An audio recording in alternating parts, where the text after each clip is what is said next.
ఏంటి 50% వరకు తగ్గింపా? అవును మరి మన Gayatri Reddy silks weaver sale లో అప్పటికి రామారావు కృష్ణుడి ఫోటోలు కానీ రాముడి ఫోటోలు కానీ ఇళ్లలో పెట్టుకునేవాళ్ళు. ఈ పిక్చర్ మనకు ఆడకపోతే ఇక మన కెరీర్ ఏమైపోతుందన్న టెన్షన్తో కృషి ఉంటే మనుషులు దృష్టిలో అవుతారనే పాట క్రియేట్ చేసి మీరేం తక్కువ వాళ్ళు కాదు అని చెప్పి గొప్ప గొప్ప అని చెప్పి ఏకలవ్యుడు, వాల్మీకి, రాముడిది నా కోరిక ఏంటంటే ఈ సినిమా ఆడితే సంతోషం, ఆడకపోతే మళ్ళీ ఆయన చూసేది కాదు. సరే రాముడు ఎట్లా ఉంటాడో మనకు తెలియదు, ఆయనలాగానే ఉంటాడు. చాలామంది అంటారు నిజంగా రాముడు ప్రత్యక్షమైనా కూడా నువ్వు కాదులే అంటారు. అంత బ్రాండ్ ఉంది దానికి, కృష్ణుడు కానీ రాముడు కానీ. నా కోరిక ఏంటంటే లాస్ట్ షాట్ రాముడుగా చూడాలని మనసులో అనుకుని ఆ షాట్ లాస్ట్లో తీసి ఆ శబరి చేసే యాక్షన్ యాక్ట్ చేసి చూపించి కాళ్ళకి నమస్కారం. జన్మదినమైంది అనుకున్నాను. ఆయన కారు ఎత్తెత్తు ఫస్ట్ టైం అవుట్డోర్కి వచ్చారమ్మా ఆయన. అంతకుముందు అంతా గిండి ఊరి అటు వచ్చేవారు కాదు. It is green memory in my life brother అన్నారు. అట్లా నన్ను చాలా ప్రేమగా చూసుకున్నారు. తర్వాత ఆయనతో 12 సినిమాలు చేశాను. 12లో 9, 10 హిట్లే. అసలు హిట్ కాందేది సార్. తర్వాత చిరంజీవితో 14 తీశాను. 14 సినిమాలు చిరంజీవి గారితో.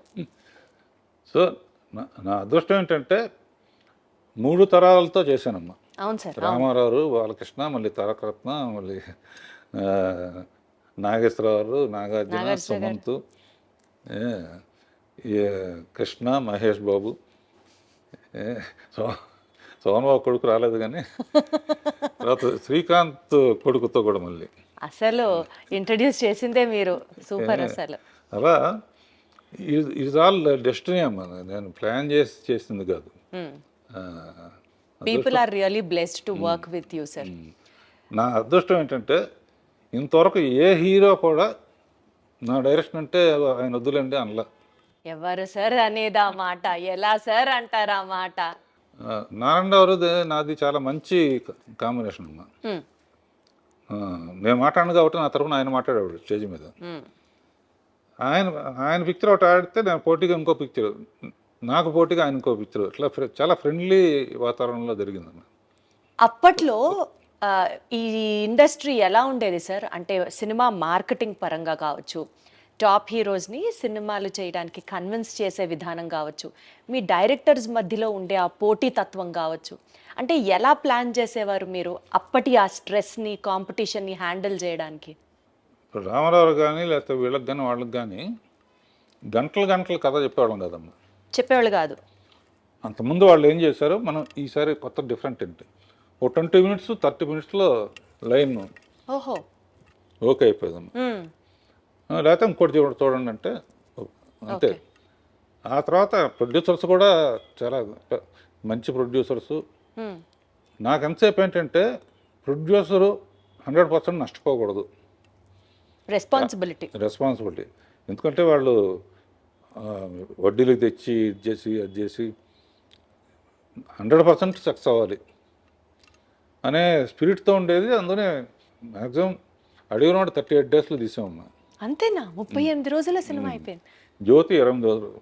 అర్రే, ఏదైనా కూడా 40-45 రోజులమ్మా మాక్సిమం. ఆ తర్వాత ఈ జిప్పులు ఇవన్నీ వచ్చిన తర్వాత కొంచెం అప్పుడైనా కూడా నేను 70 రోజులు దాటలా, 60-70 రోజులు. అలా ఒక పక్కన తెలుగు, ఒక పక్కన హిందీ. ఊరికి మనగాడు తెలుగులో కృష్ణతో పెద్ద సూపర్ హిట్ మా, అది చూసి జితేంద్ర హిందీలో తీద్దామని. అప్పుడు ఏంటంటే 16 ఏళ్ళ వయసు తెలుగులో హిట్ అయింది, హిందీలో శ్రీదేవి చేస్తే ఆడలా. అయినా కూడా జితేంద్ర శ్రీదేవిని పెడదామంటే ఓకే అన్నాడు. లేకపోతే అమ్మాయికి అట్లా మన సౌందర్య ఇంటర్వ్యూలో కూడా అమ్మాయి చెప్పింది అసలు. అండ్ చాలా అన్ఫార్చునేట్ విషయం ఏంటంటే లాస్ట్లో అమ్మాయి మామ్ అనే సినిమా తీసింది కదమ్మా, రీసెంట్గా రిలీజ్ అయింది. అవును. ఇక్కడ ఆడియో ఫంక్షన్ తెలుగులో కూడా చేయడానికి నన్ను చీఫ్ గెస్ట్గా పిలిచి ఆ అమ్మాయి కాంబినేషన్లో 24 సినిమాలు చేశాను. 25th ఫిలిం కూడా మనం చెయ్యాలని నాకు ఆడ నమస్కారం పెట్టింది.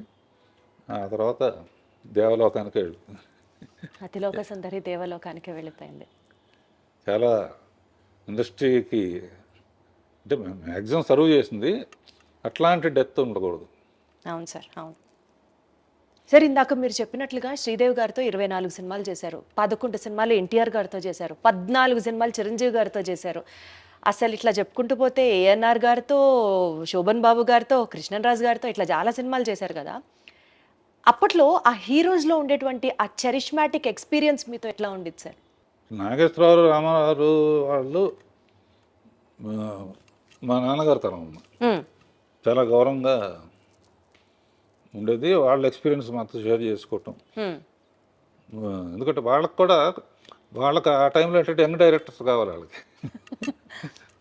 ఎప్పుడైనా కొత్తదే సెలెక్ట్ చేసుకుంటారు కదా. అట్లా అందరూ అసలు చాలా హ్యాపీగా ఆడతా పాడతా తీసేవాళ్ళం కథల విషయంలో కానీ, రిలీజ్ అయిన తర్వాత కానీ. అండ్ ఇంకో గొప్ప విషయం ఏంటంటే ఓ పిక్చర్ ఒక ఆడపోయినా కూడా ఈ డైరెక్టర్ వద్దు ఇంకో డైరెక్టర్ పెట్టుకుందాం అనే సిస్టమ్ లేదు అప్పుడు. రంగారావు కానీ ఎవరైనా కూడా హీరోలు అందరూ, చిరంజీవి గారితో కూడా నాకు హిట్లు ఉన్నాయి, ఫెయిల్యూర్స్ కూడా ఉన్నాయి. ఫెయిల్యూర్ అయిందని చెప్పి మన డిస్కౌంట్ డైరెక్టర్ వద్దు అన్నట్టు లేదు, ఈక్వల్గా షేర్ చేసుకునేవాళ్ళం. ఓకే, తప్పు జరిగింది, నెక్స్ట్ కరెక్ట్ చేసుకుందాం అని. అట్లా చాలా ఫ్రెండ్. ఇప్పుడు కూడా అంతా సరదాగానే ఉంటారు. ఇప్పుడున్న జనరేషన్లో వాళ్ళు తీసే పిక్చర్లు నాకు నచ్చిందంటే డెఫినెట్గా నాకు ఫోన్ చేసి అప్రిషియేట్ చేస్తారు. చేస్తే నేనే వస్తానండి అని చెప్పి వచ్చేవారు. అప్పుడప్పుడు డైరెక్టర్స్ అందరం కలిసి ఈ బ్యాచ్ డైరెక్టర్స్ అందరూ మా ఇంట్లో పార్టీ చేసుకుంటా ఉంటున్నాం. అబ్బో, అదే అడగబోతున్నాను. అంటే డైరెక్టర్స్ ఇప్పటి వాళ్ళని మీరు అప్రిషియేట్ చేయడమో చాలా పెద్ద విషయం. ఇందాక మీరు అన్నట్లు 3 తరాల హీరోలని మీరు ఇంట్రడ్యూస్ చేశారనుకోవచ్చు, వాళ్ళతో కలిసి చేశారనుకోవచ్చు. ఎన్టీఆర్ గారి దగ్గర నుంచి, ఏఎన్ఆర్ గారి దగ్గర నుంచి ఇట్లా చెప్పుకుంటూ పోతే జనరేషన్స్ వైజ్ సినిమాలన్నీ మీరు చేశారు ఆ హీరోలతో. ఆ జనరేషన్ గ్యాప్కి మీరు ఎలా అడ్జస్ట్ అయ్యేవారు రాఘవేంద్రరావు గారు? ఎలా హ్యాండిల్ చేసేవారు? వాళ్ళతో ఫ్రెండ్లీగా ఉండేవాడు. వాళ్ళ మెయిన్గా అమ్మో రాఘవేంద్రరావు చాలా సీరియస్గా ఉంటారు అనుకుని వస్తారు. ఓహో, వచ్చిన తర్వాత కొంచెం మామూలుగా ఫ్రెండ్లీగా ఉంటాం, కొంచెం ఫూరిష్ జోకులు వేయటం. నా చుట్టూ కూడా ఎప్పుడు ఎంటర్టైనింగ్గా ఉండే వాళ్ళతోనే ఉంటాను నేను.